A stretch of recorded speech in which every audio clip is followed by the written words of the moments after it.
Bonjour et bienvenue, Salon de l'Agriculture 2010 en compagnie de monsieur Didier Camerche, Kazigué, bonjour. Bonjour. Alors vous êtes le coordonnateur principal de la BEAD, venant de RDC et présent à ce Salon de l'Agriculture 2010. Quels sont les objectifs que vous visez en étant présent ici?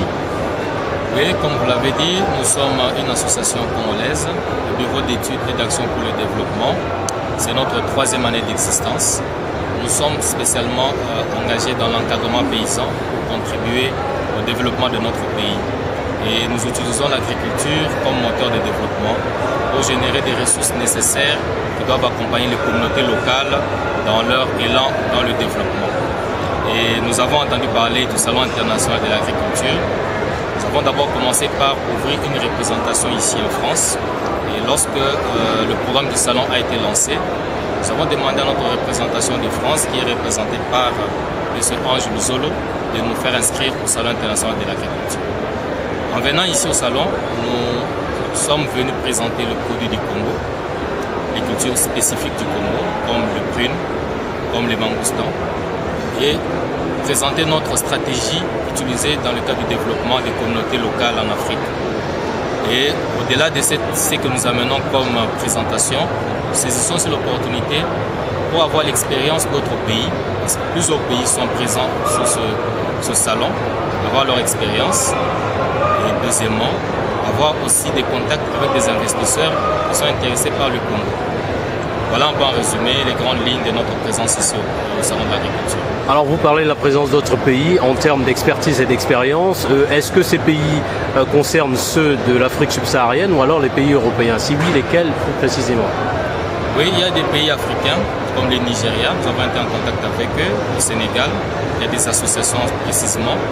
Et les pays européens, parce que certains produits comme les engrais que nous pouvons avoir ici en Occident, on a été obligé d'entrer en contact avec ces organisations qui peuvent nous aider dans les cultures comme le maïs, qui sont représentés ici, d'entrer en contact avec eux pour avoir la facilité d'acquérir ces produits qui doivent nous faciliter à rentabiliser notre production. Et au niveau africain spécialement, il y a certains pays comme ceux de l'Afrique de l'Ouest qui sont très avancés dans les programmes agricoles comme moteur de développement. Et c'est à ce titre que nous avons pris contact avec ces pays et précisément certaines associations qui représentent ces pays. Est-ce que le Salon de l'Agriculture pour vous représente le lieu idéal par rapport à ces contacts-là où vous vous dites, en tant que bureau d'études, il aurait été mieux d'axer votre expertise sur le continent? Par exemple, si je prends l'exemple de l'Afrique du Sud. Oui, l'Afrique du Sud, quand on parlait précisément de l'Afrique du Sud, nous avons été en Afrique du Sud. Il y a la représentation, pour ne pas citer, de John Deere, qui est représentant en Afrique du Sud, qui nous accompagne grandement dans la mécanisation agricole. Les pays d'Afrique ici sont représentés en grand nombre, et surtout l'Afrique francophone, les pays d'Europe aussi. Et pour nous, c'est un lieu idéal où on retrouve un peu tout le monde et on a la facilité, après un seul voyage, d'entrer en contact avec plusieurs personnes. À partir du pays, on serait obligé de prendre plusieurs va-et-vient vers d'autres pays et ça lui coûtait un peu cher. Et on s'est dit que le salon est une bonne opportunité pour entrer en contact avec un grand monde au même moment. Alors c'est quand même extraordinaire. Quand on parle de la RDC, on parle beaucoup plus de la problématique du conflit, notamment celle avec le Rwanda. Est-ce que votre expertise aujourd'hui dans la zone du Kivu sert à un pays, aux agriculteurs ou aux paysans rwandais?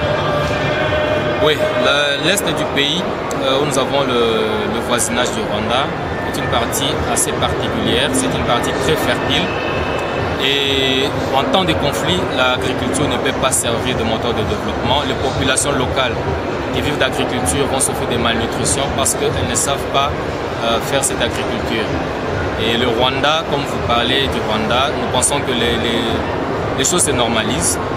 Les négociations sont bonnes et je pense qu'en ce moment, il n'y a pas beaucoup de problèmes dans ce sens. Et l'échange des produits agricoles entre les deux pays s'est fait très bien. Et la partie est du pays est plus ouverte vers les pays comme le Rwanda, le Burundi, le Kenya. Et donc les transactions se font plus avec ces pays-là. Et nous pensons que en termes d'échange avec le Rwanda, c'est l'idéal pour les parties et les populations de l'Est du pays. Alors ça c'est en termes d'expertise et en termes de visualisation, c'est-à-dire de produits. Est-ce que vous en avez amené certains? Si oui, lesquels?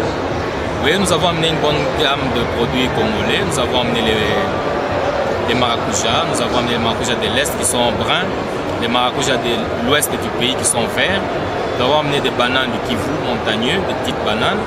Nous avons amené des choux et tant d'autres produits que nous avons au niveau de notre stand, le G105. Merci Monsieur Didier Kamerche Kazigué. Je rappelle que vous êtes le coordonnateur principal du ministère de la Santé de la République démocratique du Congo concernant le bureau d'études et d'action pour le développement de la RDC. Oui, je suis coordonnateur principal du bureau d'études d'action pour le développement et je suis moi-même agent au ministère de la Santé. Je suis coordonnateur de lutte contre le sida dans la ville de Kinshasa. Donc le bureau d'études est une ASBEL et j'ai des fonctions dans notre ministère de la Santé. Je suis coordonnateur principal de lutte contre le sida à Kinshasa. Un dernier mot sur l'aspect général de l'agriculture aujourd'hui en RDC, ça représente quoi ? Oui, le Congo c'est un grand pays avec un potentiel agricole très énorme, plus de 80 millions d'hectares de terres arables, mais il n'y a que 10% qui sont exploités. Et nous sommes dit qu'on doit essayer d'amener notre population, l'accompagner à utiliser cette agriculture comme moteur de développement. La Banque mondiale, plusieurs rapports ont démontré que les populations se développent plus en utilisant des secteurs comme l'agriculture, en envoyant leurs investissements dans des secteurs comme les mines, et les populations n'en profitent pas grandement. Nous pensons qu'il est temps pour notre pays d'investir davantage dans l'agriculture. Moi-même, je suis médecin. Nous traitons beaucoup de cas de malnutrition. Et ce n'est pas normal pour un pays avec un potentiel agricole aussi énorme qu'on puisse avoir des situations de malnutrition. C'est pour ça que nous nous investissons nous-mêmes, étant médecins, dans l'accompagnement de la population paysanne à produire davantage et ça va profiter à toute notre population. Une adresse peut-être si on veut vous joindre ? Je suis à Kinshasa. Le bureau d'études est sur 12 avenue Basoko, commune de Ngaliema. Un numéro de téléphone ? Mon numéro de téléphone c'est 00 243 81 16 22 972. Une adresse email peut-être ? Didier Kamere, en un mot, @yahoo.fr. Merci.